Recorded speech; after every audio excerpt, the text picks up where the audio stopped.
다시 말해서 우리 경제가 만에 하나 좀 어려워지더라도 보험 삼아 투자해 볼 만한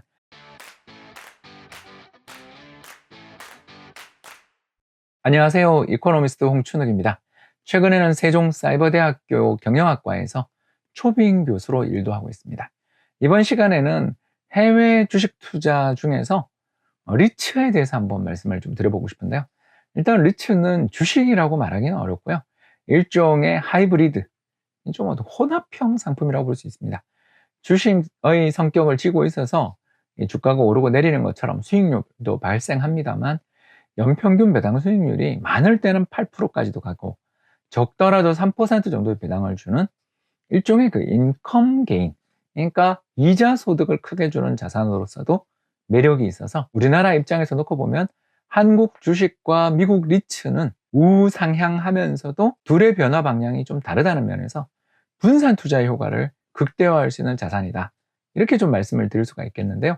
실제로 보시면 2008년 미국 부동산 시장의 폭락 사태 정도를 제외하고는 그 뒤 둘 다 우상향합니다만 변화의 방향이 다른 해들이 꽤 많다라는 걸 금방 발견할 수 있습니다. 자, 이렇게 둘 다 우상향하면서 변화의 방향이 다르면 한쪽 자산 좋을 때 다른 자산은 좀 부진하더라도 서로 상쇄시켜주는 효과들도 있고요. 더 나아가서 어떤 자산에 하나 올인했다, 잘못되는 일도 막아줄 수 있다는 측면에서 참 좋은 상품이다라고 볼 수 있는데요. 특히 이 그림을 보시면 미국의 최근 부동산 가격 지수의 상승에 비해 리츠의 수익률 또는 리츠를 추종하는 상장지수 펀드의 수익률은 좀 부진하다는 걸 금방 알 수 있습니다. 주택 가격이 꾸준히 상승하게 되면 리츠 가격도 상승하는 게 맞는데 최근에 상당히 부진한 거죠. 이게 우리에게 또 투자의 기회다라고 볼 수 있겠습니다. 집값 상승하면 부동산 신탁에 투자하는 회사들의 성과들도 높아지는 게 맞는데 최근 리츠 지수는 시장이 상당히 부진하죠. 그러면 장기간에 걸친 리츠 지수의 수익률을 한번 살펴보겠습니다. 2000년부터 2020년까지, 그러니까 거의 만 20년 이상 동안의 기간 동안 연평균 수익률이 얼마냐 하면 9.4%, 물론 이 중에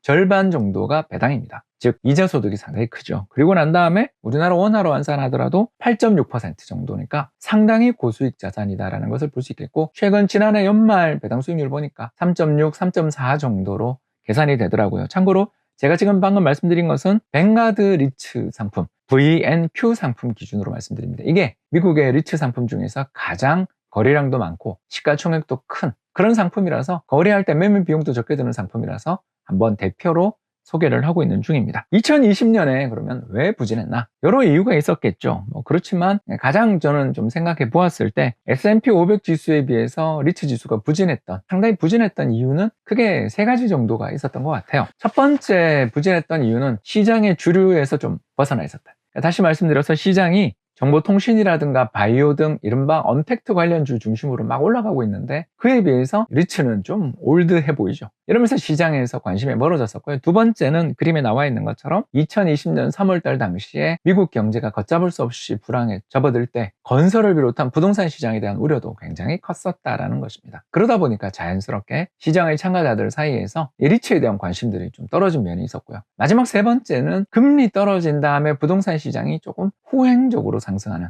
다음 그림을 보시면 좋을 것 같은데요.